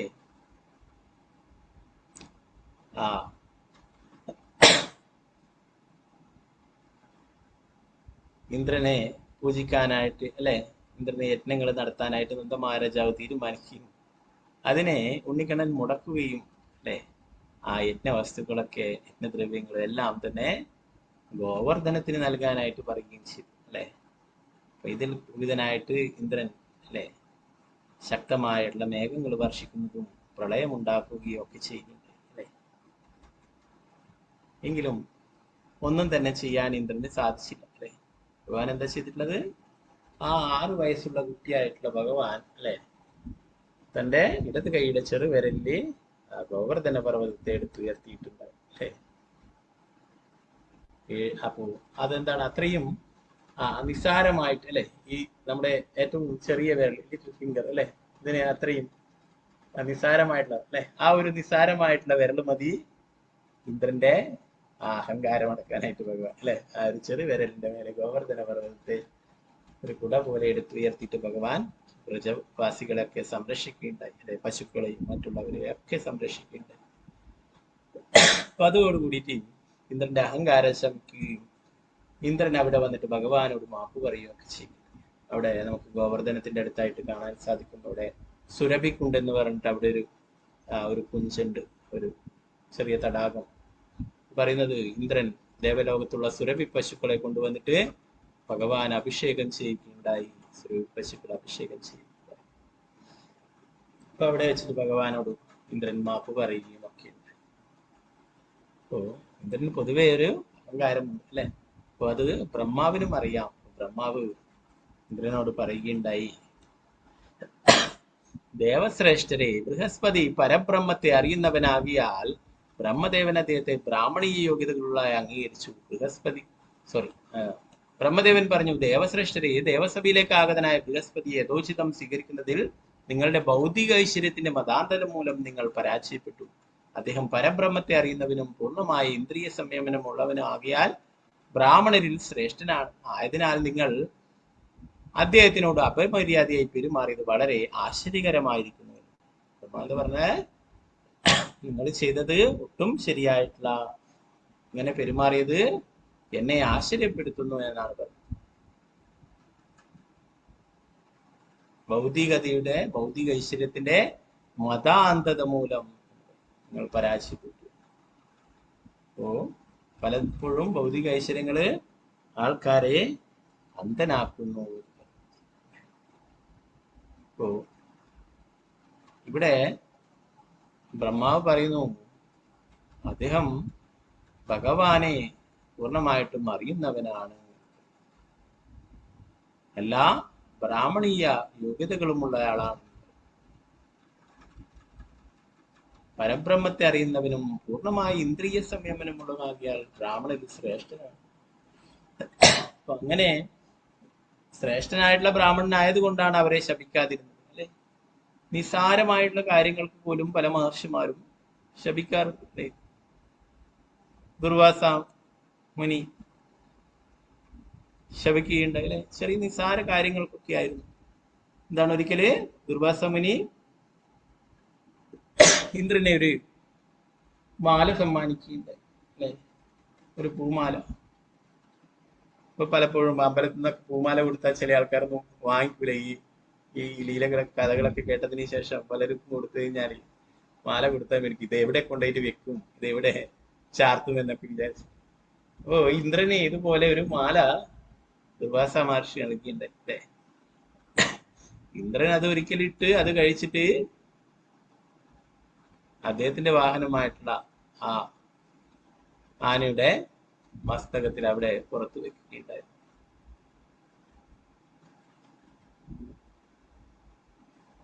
അപ്പോ ഇത് ഈ പൂവിന്റെ തേൻ കുടിക്കുവാനായിട്ട് വണ്ടുകൾ വന്ന് പറന്ന് കളിക്കുകയും ചുറ്റിലും പറന്ന് കളിക്കുകയും ആ ഐരാവതത്തിന് ഇന്ദ്രന്റെ വാഹനമായിട്ടുള്ള ഐരാവതം അല്ലെ. ആ ആനയ്ക്ക് എന്താ പറയാ അസ്വസ്ഥത അനുഭവം. വണ്ടുകൾ വന്നിട്ട് ഇങ്ങനെ ശബ്ദിച്ചു കൊണ്ടേയിരിക്കും അല്ലെ, വട്ടമിട്ട് പറന്നുകൊണ്ടിരിക്കും. ഉടനെ തുമ്പിക്കൈ കൊണ്ട് അതെടുത്തിട്ട് ആ മാല എടുത്തിട്ട് വണ്ടുകൾ അതിന് പറ്റിയുന്നതുകൊണ്ട് ആന വന്നിട്ട് അത് കാലിന്റെ അടിയിൽ വെച്ചിട്ട് 2 ചവിട്ടി ഒരു വരയ്ക്കൽ ആന അല്ലെ. ആനക്ക് എന്തെങ്കിലും കിട്ടിയാൽ കാലിന്റെ അടിയിലൊക്കെ വെച്ച് പൊട്ടി അല്ലെ. ഇത് കണ്ടുകൊണ്ടാണ് ദുർവാസ വരുന്നത്. താൻ വളരെ സ്നേഹത്തോടെ നൽകിയിട്ടുള്ള ആ ഒരു ഹാരം, ആ ഒരു മാല ഇന്ദ്രൻ എന്നാ ചെയ്യുന്നത്, ആനയ്ക്ക് ഇട്ട് കൊടുത്തിട്ട് ആന ചവിട്ടി അരയ്ക്കുന്നു അല്ലെ. യഥാർത്ഥത്തിൽ ഇന്ദ്രനെ അയച്ചിട്ട് ആനയുടെ ആ മസ്തകത്തിന്റെ അടുത്ത് വെച്ചിട്ടുള്ളതാണ് അല്ലെ. ആനയ്ക്ക് അസ്വസ്ഥതയായി, വണ്ടുകൾ വന്നിട്ട് ശബ്ദം ഉണ്ടായിക്കൊണ്ടേയിരിക്കുന്നു, വണ്ടുകൾ ചിലപ്പോൾ കുത്തുകയും ചെയ്യും അല്ലെ. അപ്പൊ അതുകൊണ്ട് മാല എടുത്തിട്ട് നിലത്തിട്ടിട്ട് 2 ചവിട്ട് കൊടുത്തു ഐരാവതം അല്ലെ. ശാപമായിരിക്കും കിട്ടിയത് ഇന്ദ്രനും മറ്റുള്ള ദേവന്മാർക്കൊക്കെ കിട്ടി അല്ലെ. ഇത്രയും അഹങ്കാരമോ, നിങ്ങൾക്കൊക്കെ ജരാനരകൾ സംഭവിക്കട്ടെ എന്ന് പറഞ്ഞു അല്ലെ. അതുവരെ ദേവന്മാർക്ക് ജരാനരകൾ ഉണ്ടായിരുന്നില്ല എന്ന് പറഞ്ഞു. ആ അദ്ദേഹത്തിന്റെ ശാപത്തോടെ, ദുർവാസാവിന്റെ ശാപത്തോടെ അവർക്ക് ജരാനരകൾ ഉണ്ടായി എന്ന് അല്ലെ. അത് ആ ലീലകളുടെ അനുബന്ധമായിട്ടാണ് പിന്നീട് പാലാഴി മദന ആ ലീലകൾ നടക്കുന്നതും, പാലാഴി കടിയുന്നതും, അമൃതെടുക്കുന്നതും, അമൃത് കുടിക്കുന്നതും, വീണ്ടും അവരെ പഴയ പോലെ ആവുന്നു. അപ്പൊ ആ ഒരു പറഞ്ഞു വരുന്നത്, ഒരു നിസാര കാര്യത്തിന് പോലും, ആ ഒരു മാല എടുത്തിട്ട് ആന ചവിട്ടി എന്നുള്ള ആ ഒരു നിസാര കാര്യത്തിന് പോലും ദുർവാസ ഇത്രയും വലിയ ശാപം കൊടുക്കേണ്ടത്. ദേവന്മാർക്കൊക്കെ ജരാനരകൾ സംഭവിച്ചു പോട്ടെ, വാർദ്ധക്യം ഭവിക്കട്ടെ എന്ന് പറയുന്നു അല്ല. ഇവിടെ ബൃഹസ്പതിയോട് ഇത്രയും അപരാധം, ഒരു സഭയിൽ വന്നിട്ട് അദ്ദേഹത്തിനെ സ്വീകരിക്കുകയോ അദ്ദേഹത്തിന് ഒരു ഇരിപ്പിടുക നൽകുകയോ ഒന്നും ചെയ്യാതെ അദ്ദേഹത്തെ അപമാനിച്ചു വിടുകയുണ്ടായി അല്ലെ അദ്ദേഹം. എന്നാൽ ഒന്നും പ്രതികരിക്കാതെ, ഒന്നും ശബ്ദിക്കാതെ അവിടുന്ന് പോവുകയാണ്. നമ്മൾ ഒരു എന്തെങ്കിലും ഫംഗ്ഷനൊക്കെ എവിടെയെങ്കിലും ക്ഷണിക്കുകയാണ് കാര്യമായിട്ട് അല്ലെ. നമ്മൾ ആ വീട്ടിലേക്ക് പോവുകയാണ് അല്ലെ. എന്നാൽ നമ്മളെ ആ വീട്ടിലെ ആരും മൈൻഡ് ചെയ്യുന്നില്ലെങ്കിൽ എന്തായിരിക്കും നമ്മുടെ ആ ഒരു അവസ്ഥ അല്ലെ. പിന്നീട് നമ്മൾ അവിടുന്ന് ഇറങ്ങി വരും, പിന്നീട് അവരോട് ഒരിക്കലും മിണ്ടുക തന്നെ അല്ലെ. ബൃഹസ്പതി എന്താ പറയാ, അവരോട് ഒന്നും പറഞ്ഞില്ല, ശപിക്കുകയൊന്നും ചെയ്തില്ല, എന്നാൽ മൗനത്തോടെ അവിടുന്ന് വിട്ടു, അവിടുന്ന് പോവുകയുണ്ടായത്. പിന്നീട് അവർക്ക് കണ്ടുപിടിക്കാനും സാധിച്ചില്ല എന്നാ പറഞ്ഞു.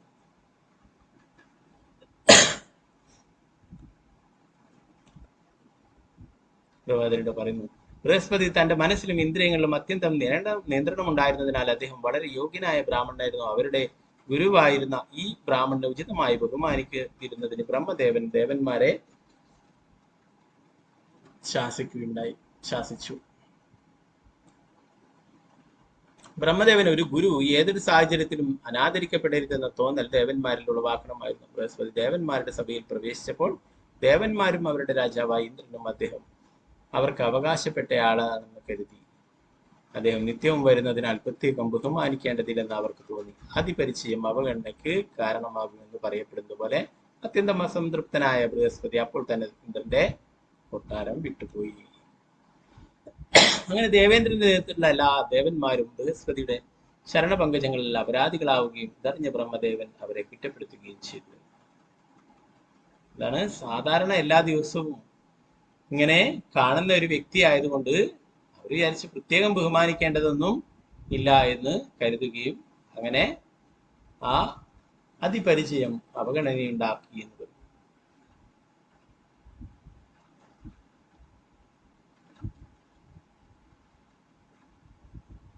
ഇപ്പോ കൂടുതല് പരിചയമുള്ളതായതുകൊണ്ട്, എല്ലാ ദിവസവും കാണുന്ന ആളായത് കൊണ്ട് എന്താണ്, അങ്ങനെയൊക്കെ മതി, ഇത്രയൊക്കെ മതി എന്ന് വെക്കുകയുണ്ടായി. അതിനാൽ അദ്ദേഹത്തിന് ഇരിപ്പിടം നൽകുകയോ അദ്ദേഹത്തെ ബഹുമാനിക്കുകയോ ഒന്നും തന്നെ ചെയ്തില്ല.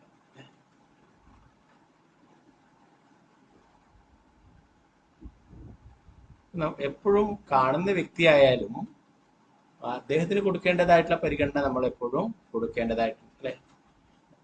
നമുക്ക് കാണാം, നമ്മുടെ അമ്പലങ്ങളിലൊക്കെ ഗുരുപൂജയൊക്കെ നടക്കും അല്ലെ. ചില പ്രഭുപാദര് വരുന്നതാണത്.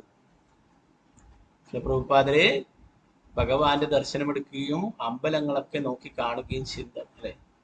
വെറുതെ ചുറ്റുന്നതല്ല അവര്, എന്താ പറയാ, കീർത്തനം ചൊല്ലിയിട്ട് വെറുതെ അമ്പലം പ്രദക്ഷിണം ചെയ്യുന്നതല്ല അത്. പ്രഭുപാദ അമ്പലത്തിന്റെ ഓരോ മുക്കും മൂലയും നോക്കിക്കാണുന്നെന്നാ പറയാ. അതിനാണ് പ്രഭുപാദരെ എടുത്തിട്ട് ചുറ്റുന്നത്. പ്രഭുപാദരെ ഓൾട്ടറിൽ നിന്നും കൊടുത്തിട്ട് അല്ലെ, പ്രഭുപാദര് ഭഗവാന്റെ ദർശനം എടുത്തിട്ട് പ്രഭുപാദര് അമ്പലം ചുറ്റി കാണും അല്ലെ. ഇതിനാണ് എല്ലായിടവും വൃത്തിയാക്കിനോ, എല്ലാം നല്ല നീറ്റാണോ എന്നൊക്കെ നോക്കാനാണ് പ്രഭുപാദർക്ക്. അപ്പൊ പിന്നീട് പ്രഭുപാദർക്ക്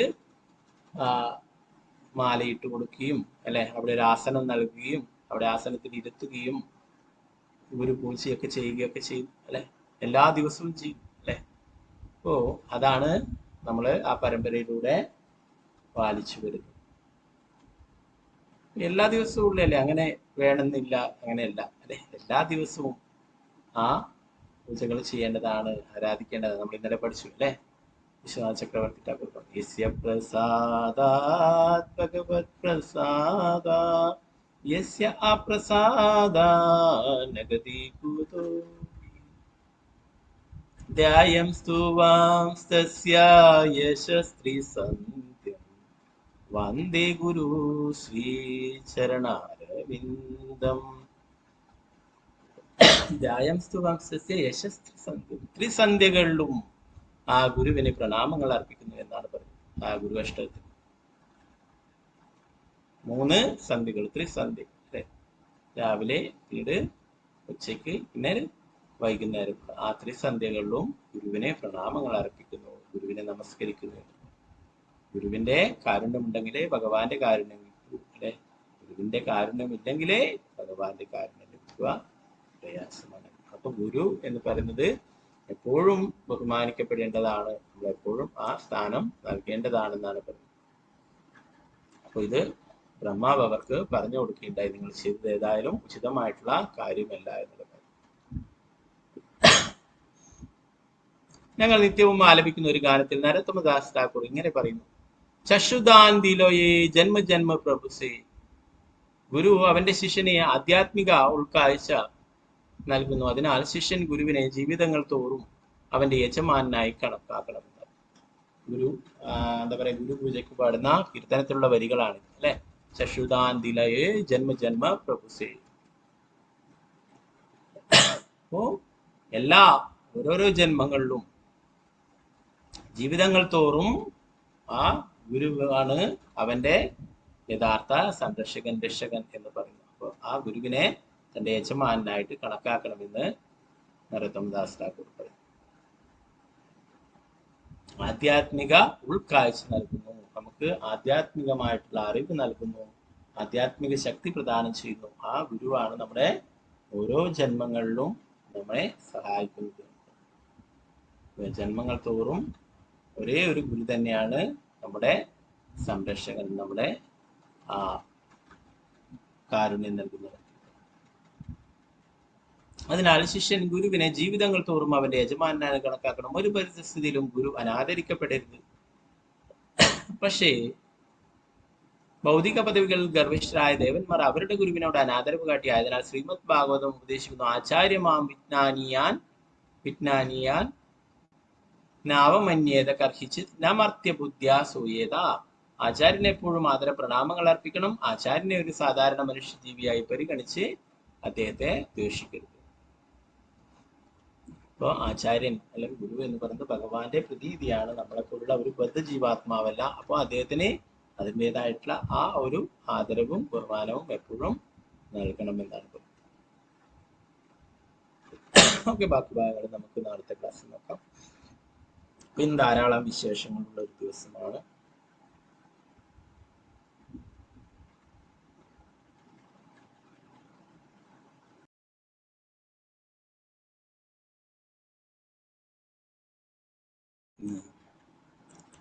അക്ഷയ തൃതീയ.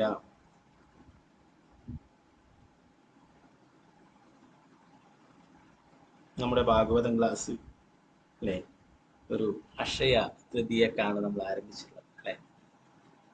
ഇപ്പോ എത്ര വർഷമായി? ഇപ്പോൾ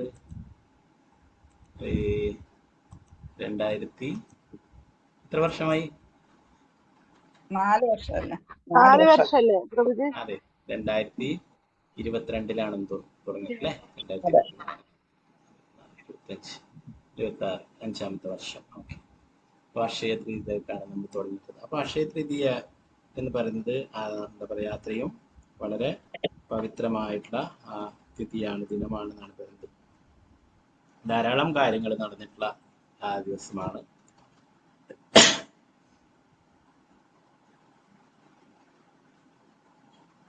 സൂര്യദേവനിൽ നിന്നും പാണ്ഡവർക്ക് അക്ഷയപാത്രം ലഭിച്ചിട്ടുള്ള ദിവസമാണ് ഈ ഒരു അക്ഷയ തൃതീയ ദിനം എന്ന് പറയുന്നു. ഇപ്പൊ ഗംഗാദേവി ഭൂമിയിലേക്ക് പ്രവഹിച്ചിട്ടുള്ള ദിനമാണ് ഈ ഒരു തിഥി. അതുപോലെ തണുപ്പ് കാലത്ത് നടയടക്കുന്ന ആ യമുനോത്രി, ഗംഗോത്രി അങ്ങനെയുള്ള പ്രധാനപ്പെട്ട ക്ഷേത്രങ്ങളൊക്കെ വീണ്ടും ഈ ഒരു ദിവസത്തിലാണ് തുറക്കുന്നത്. പിന്നീട് ചന്ദൻ യാത്ര ആരംഭിക്കുന്നത് ഈ ഒരു ദിവസമാണ്. ചന്ദൻ, ഭഗവാനെ ചന്ദനം ചാർത്തുന്നത്, ആ ചൂടിൽ നിന്നും തണുപ്പ് നൽകാനായിട്ട് ചന്ദനം ഭഗവാന്റെ മുഖത്തും ശരീരത്തിലും പാദങ്ങളിലൊക്കെ പുരട്ടുന്നത് ഈ ഒരു ദിവസത്തിലാണ് ആരംഭിക്കുന്നത്. 21 ദിവസം ചന്ദനയാത്ര ഉണ്ടായിരിക്കും. പ്രത്യേകിച്ചും മായാപൂരിലും വൃന്ദാവനത്തിലൊക്കെ ഇത് വളരെ ഭംഗിയായിട്ട് നല്ല രീതിയിൽ ആഘോഷിക്കുന്നു. ഇപ്പോൾ ഈ ലീലയെ കുറിച്ചിട്ട് ചൈതന്യ ചരിതാമൃതത്തിൽ നമ്മൾ നേരത്തെ പഠിക്കുകയുണ്ടായി അല്ലെ. ഭഗവാൻ തന്നെ പറഞ്ഞിട്ട് അല്ലെ, ഗോവർദ്ധനത്തിലുള്ള ഗോപാൽ മാധവേന്ദ്രപുരിയുടെ സ്വപ്നത്തിൽ വന്നിട്ട് പറഞ്ഞിട്ട് എനിക്ക് മലയചന്ദനം വേണമെന്ന് പറയുകയും അത് പ്രകാരം പുരിയിലേക്ക് പോവുകയും മലയചന്ദനം ശേഖരിക്കുവാനായിട്ട് പോവുകയും അല്ലെ, അവിടെ വെച്ചിട്ട് കീർച്ചോർ ഗോപിനാഥിനെ അല്ലെ, ഗോപിനാഥ ക്ഷേത്രത്തിൽ വിശ്രമിക്കുകയും അവിടെ വെച്ചിട്ട് ഭഗവാന് കീർ ഓഫർ ചെയ്തതൊക്കെ അല്ലെ, ഈ ലീലകളൊക്കെ നമ്മൾ ചർച്ച ചെയ്തിട്ടുള്ളതാണ്. അതോടെ ഞാൻ നേരത്തെ പറഞ്ഞത്. അപ്പൊ ഭഗവാന് പാൽപ്പായസം അല്ലെ, അതിനാണ് കീർ എന്ന് പറയുന്നത്. അപ്പൊ അത് എങ്ങനെയാണ് ഉണ്ടാക്കുന്നത്, അതിന്റെ ടേസ്റ്റ് ഒക്കെ അറിഞ്ഞിട്ടുണ്ടെങ്കിൽ എന്റെ ഗോപാലിനും ഉണ്ടാക്കി കൊടുക്കുക എന്ന് അങ്ങനെ ഒരു മനസ്സുകൊണ്ട് ചിന്തിക്കുകയും അല്ലെ, ഇതറിഞ്ഞ ഭഗവാൻ ആ ഒരു 12 കലത്തിലെ ഭഗവാന് സമർപ്പിച്ചിട്ടുള്ള ആ ഖീർ പായസം അതിൽ നിന്നും ഒരു പാത്രം എടുത്തിട്ട് ഭഗവാൻ ഒളിപ്പിച്ച് വെക്കുന്നതും മാറ്റി വെക്കുന്നതും പൂജാരി ബാക്കി എടുത്തുകൊണ്ടുപോയി, എണ്ണാതെ എല്ലാം എടുത്തുകൊണ്ടുപോയി. അപ്പൊ എങ്കിലും ഒന്ന് ബാക്കിയായിരുന്നു അല്ലെ. പിന്നെ രാത്രിയിൽ പൂജാരിയോട് പറയുകയുണ്ടായി, എന്റെ ഭക്തനെ ഈ ഖീർ നീ കൊണ്ടു കൊടുക്കണം, പാൽപ്പായസം കൊണ്ടു കൊടുക്കണം എന്റെ ഭക്തനായിട്ടുള്ള മാധവേന്ദ്രപുരിക്ക് എന്ന് പറഞ്ഞിട്ട് ആ ഒരു സംഭവം നടന്നപ്പോൾ മാധവേന്ദ്രപുരി വിചാരിച്ചു, ഭഗവാന് നിവേദിച്ചിട്ടുള്ള ഒരു സാധനത്തിന് ഞാൻ ആഗ്രഹം വെച്ചു, അദ്ദേഹത്തിന് കഴിക്കാനല്ല, യഥാർത്ഥത്തിൽ അദ്ദേഹത്തിന്റെ മൂർത്തിയായിട്ടുള്ള ഗോപാലിന് ഉണ്ടാക്കി കൊടുക്കാനാണ്. ഇതെങ്ങനെയാണ് ഉണ്ടാക്കുന്നത് എന്നൊക്കെ അറിഞ്ഞ്, ഇതിന്റെ ടേസ്റ്റ് എങ്ങനെയായിരിക്കും എന്നൊക്കെ അറിഞ്ഞിട്ടുണ്ടെങ്കിൽ ഇതുപോലെ ഒന്ന് എന്റെ ഭഗവാനും ഉണ്ടാക്കി കൊടുക്കാമെന്നാണ് ആഗ്രഹിച്ചത്. അപ്പൊ അത് ആഗ്രഹിച്ചതിന് ശേഷം ഉടനെ മാധവേന്ദ്രപുരി വിചാരിച്ചു, ഞാൻ എന്തൊരു തെറ്റാണ് ചെയ്തിട്ടുള്ളത്, ഭഗവാന് നിവേദിച്ചിട്ടുള്ള ഒരു സാധനം ടേസ്റ്റ് എങ്ങനെയായിരിക്കും എന്നൊക്കെ ഞാൻ ആഗ്രഹിച്ചു. അപ്പൊ അത് അപരാധമായി എന്ന് പറഞ്ഞ് അവിടെ നിന്ന് സ്ഥലം വിടുകയുണ്ടായിരുന്നു. പിന്നീട് ആ പൂജാരി, ഗോപിനാഥന്റെ പൂജാരി വിളിച്ചുകൊണ്ട് ചോദിച്ചു പോവുകയുണ്ടായി, ആരാണ് മാധവേന്ദ്രപുരി? ഇവിടെ ഭഗവാൻ അദ്ദേഹത്തിനായിട്ട് പാൽപ്പായസം എടുത്ത് മാറ്റി വെച്ചിരിക്കുന്നു, കീർച്ചോർ ഗോപിനാഥ് എന്ന് അറിയപ്പെടാൻ തുടങ്ങിയ അതിനുശേഷം ഭഗവാനെ കീറ് മോഷ്ടിച്ചു വെച്ചിട്ടുള്ളത്, ഭക്തന് വേണ്ടിയിട്ട് പായസം ഒളിപ്പിച്ചു വെച്ചിട്ടുള്ളത് ആ കീർച്ചോർ ഗോപിനാഥ്. അങ്ങനെ മാധവേന്ദ്രപുരിയെ അന്വേഷിച്ച് നടക്കുകയുണ്ടായി എല്ലായിടത്തും. എല്ലാവരും ജനങ്ങളൊക്കെ അത്ഭുതപ്പെട്ടു, ഭഗവാൻ എടുത്തിട്ട് ഭക്തന് വേണ്ടിയിട്ട് മാറ്റി വെക്കുകയാണ്, ആരാണ് ആ ഭക്തൻ? അങ്ങനെ എല്ലാവരും മാധവേന്ദ്രപുരിയെ കാണാൻ എത്തിക്കുകയുണ്ടായി. മാധവേന്ദ്രപുരിക്ക് പായസം കൊടുക്കുകയും മാധവേന്ദ്രപുരി ആ പായസം കുടിക്കുകയും പിന്നെ അദ്ദേഹം ആ ഭഗവാന്റെ കൈകൾ സ്പർശിച്ചിട്ടുള്ള ആ കലം ഭഗവാൻ സ്വന്തം ആ കൈ കൊണ്ടെടുത്ത് മാറ്റി വെച്ചിട്ടുള്ളതാണ് ആ ഒരു പാത്രം അല്ലെ, മൺകലം. അത് മാധവേന്ദ്രപുരി കഷ്ണങ്ങളാക്കിയിട്ട് കഴിക്കുകയുണ്ടായിരുന്നു, ആ പാത്രവും കൂടി കഴിക്കുകയുണ്ടായിരുന്നു. അപ്പോ ആ ഒരു പിന്നീട് അവിടെ നിന്നും വീണ്ടും ചന്ദനം ശേഖരിക്കുവാനായിട്ട് പുരിയിലേക്ക് പോവുകയും അങ്ങനെ മലയചന്ദനം കൊണ്ട് തിരിച്ചു വരികയും ചെയ്യുമ്പോൾ വീണ്ടും ആ ഒരു ക്ഷേത്രത്തിൽ ക്ഷീർച്ചോർ ഗോപിനാഥിന്റെ ആ ക്ഷേത്രത്തിൽ വരികയും ചന്ദനം ഇത്രയും എന്താ പറയാ വിലപിടിപ്പുള്ള ചന്ദനം കൊള്ളക്കാരും മറ്റുമൊക്കെ ആക്രമിക്കുകയും കൈക്കലാക്കുകയും ഒക്കെ ചെയ്യും അല്ലെ. അതുകൊണ്ട് ഭഗവാൻ അവിടെയുള്ള ഗോപിനാഥ് ഭഗവാൻ പറഞ്ഞു മാധവേന്ദ്രപുരിയോട്, ചന്ദനം എന്റെ മേലെ ചാർത്തിക്കൂടൂ, അങ്ങനെ എന്റെ മേലെ ചാർത്തിയാൽ നിന്റെ ഗോപാലിനെ ഗോവർദ്ധനത്തിലുള്ള ഗോപാലിന് പുരിയിലുള്ള ജഗന്നാഥപുരിയിലുള്ള ആ ഭഗവാന്റെ ശരീരത്തിൽ ചന്ദനം ചാർത്തുകയാണെങ്കിൽ ഇവിടെ വൃന്ദാവനത്തിൽ ഗോവർദ്ധനത്തിലുള്ള ഗോപാലിന് ഭഗവാനെ തണുപ്പ് ലഭിക്കുമെന്ന് പറയുന്നുണ്ട്. അപ്പൊ ഇവിടെ ചാർത്തിയാൽ മതി എന്ന് പറയുന്നു. അങ്ങനെ ഷിർച്ചോർ ഗോപിനാഥിന്റെ പൂജാരിയോട് മാധവേന്ദ്രപുരി പറയുന്നു. അങ്ങനെ അപ്രകാരം ചന്ദനം ചാർത്തുകയൊക്കെ ഉണ്ട്. ഇപ്പോൾ ഇസ്കോണിന്റെ എല്ലാ ക്ഷേത്രങ്ങളിലും ഈ ഉത്സവം നടത്താറുണ്ട്. നമ്മുടെ രാധാഗോവിന്ദനും ഒക്കെ ചന്ദനം ചാർത്താറുണ്ട്. ഓക്കെ, ഈ ചൂടുകാലത്ത് ഭഗവാനെ തണുപ്പ് നൽകാനായിട്ട് ചന്ദനം ചാർത്തുന്നതാണ്. ആ ഒരു ലീല നടന്നിട്ടുള്ള ഒരു ദിവസമാണ് ഇന്ന് മുതലാണ് ചന്ദന യാത്രാ ഉത്സവം ആരംഭിക്കുന്നത്. മായാപൂരിലൊക്കെ വളരെ എന്താ പറയാ ആഘോഷപൂർവ്വം നടത്തുന്നു. ഭഗവാനെ ആ ഒരു പല്ലക്കിലൊക്കെ എടുത്തുകൊണ്ടുപോയി അവിടെ ചന്ദനമൊക്കെ പിടിക്കുന്നു. അങ്ങനെ വളരെ മനോഹരമായിട്ട് നടക്കുന്നുണ്ട് പല സ്ഥലങ്ങളിലും. അതുപോലെ തന്നെ മായാപൂരിൽ നരസിംഹമൂർത്തിക്ക് നരസിംഹ ഭഗവാനെ ചന്ദനം ചാർത്താറുണ്ട്. അതുപോലെ തന്നെ രാധാമാധവും എല്ലാവർക്കും അഷ്ടസഖിമാർക്കും എല്ലാവർക്കും, അതുപോലെ തന്നെ വൃന്ദാവനത്തിലായാലും രാധാശ്യാം സുന്ദർ, ഗൗരമിത്തായി, കൃഷ്ണ ബലറാം ഇവർക്കൊക്കെ ചന്ദനം ചാർത്താറുണ്ട്.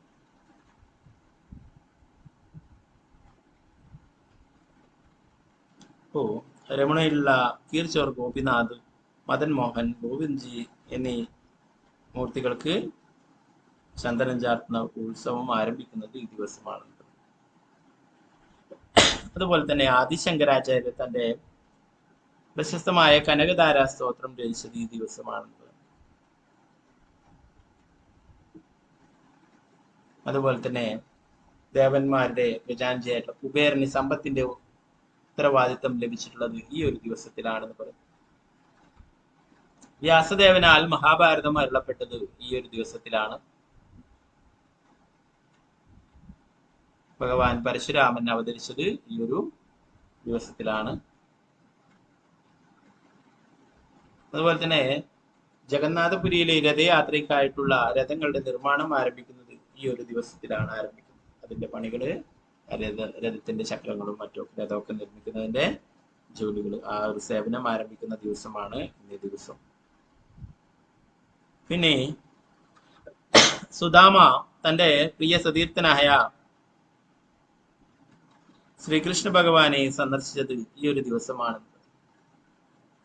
സുദാമ കുറച്ച് അവിലൊക്കെ എടുത്തിട്ട് ദ്വാരകയിൽ പോയിട്ട് ദ്വാരകാധീശനെ അല്ലെ തന്റെ സുഹൃത്തായിട്ടുള്ള ഭഗവാനെ കാണാൻ പോയിട്ടുള്ള കണ്ടുമുട്ടിയിട്ടുള്ള ഒരു ദിവസമാണ് എന്ന് പറയുന്നത്.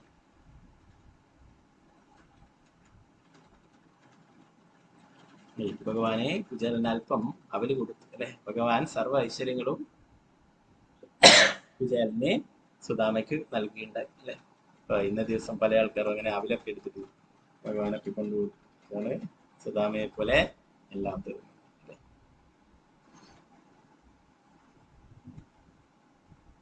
അതുപോലെ തന്നെ ത്രേതായുഗത്തിന്റെ ആരംഭം ഈ ദിവസമാണെന്ന് പറയുന്നു. ഓക്കെ, ഇങ്ങനെ ധാരാളം വിശേഷങ്ങളുടെ ഒരു ദിവസമാണ് അക്ഷയ തൃതീയ. അപ്പൊ ഇന്ന് എല്ലാ നല്ല കാര്യങ്ങൾക്കും വളരെ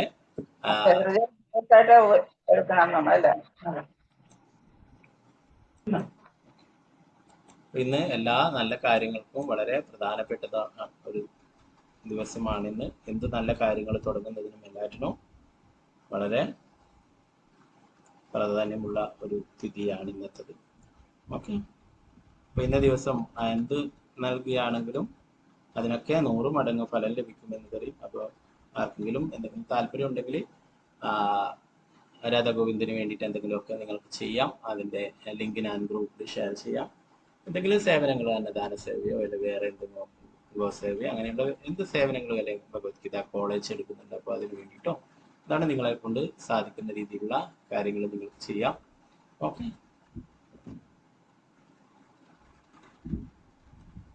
എല്ലാവർക്കും നന്ദി. ഹരേ കൃഷ്ണ. ഗ്രന്ഥരായ ശ്രീമദ് ഭാഗവതം കി ജയ്, ശ്രീല പ്രഭുപാദ കി ജയ്, ഗുരു മഹാരാജ് കി ജയ്, നിതായ ഗൗര പ്രേമാനന്ദി. ഹരേ ഹരേ കൃഷ്ണ.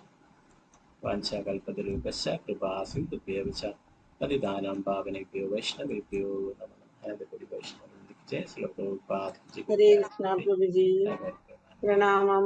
ഹരേ കൃഷ്ണ. ഹരേ കൃഷ്ണ പ്രഭുജി, ഹരേ കൃഷ്ണ പ്രഭുജി, ഹരേ കൃഷ്ണ പ്രഭുജി, ഹരേ ഹരേ കൃഷ്ണ കൃഷ്ണ. പ്രഭുജി പ്രണാമം. ഹരേ കൃഷ്ണ. വേറൊരു കാര്യം കൂടി നമ്മുടെ കഴിഞ്ഞ ക്ലാസ്സിൽ പറഞ്ഞിരുന്ന മുമ്പേ നമ്മുടെ സത്സംഗത്തിലുള്ള ഗീതാ ടി മാതാജി ഹോസ്പിറ്റലിൽ തന്നെയുള്ള ട്രീറ്റ്മെന്റ് ഒക്കെ നടന്നുകൊണ്ടിരിക്കുന്നതാണ്. അപ്പം മാതാജിക്ക് വേണ്ടിയിട്ട് നമുക്ക് ഇന്നൊരു ദിവസം ഒരു 3 പ്രാവശ്യം ഹരേ കൃഷ്ണ മഹാമന്ത്രം ജപിച്ചുകൊണ്ട് പ്രാർത്ഥിക്കാം. മാതാജിയുടെ അസുഖമൊക്കെ ഭേദമായിട്ട് വേഗം തിരിച്ചു വരട്ടെ എന്ന്. ഓക്കെ, ഹരേ കൃഷ്ണ. ഹരേ കൃഷ്ണ ഹരേ കൃഷ്ണ ഹരേ കൃഷ്ണ ഹരേ കൃഷ്ണ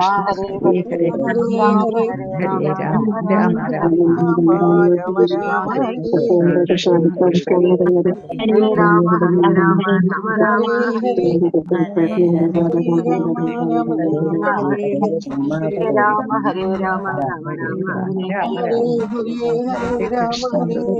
ഹരേ കൃഷ്ണ പ്രഭുജി. ഹരേ കൃഷ്ണ പ്രഭുജി. ഹരേ കൃഷ്ണ.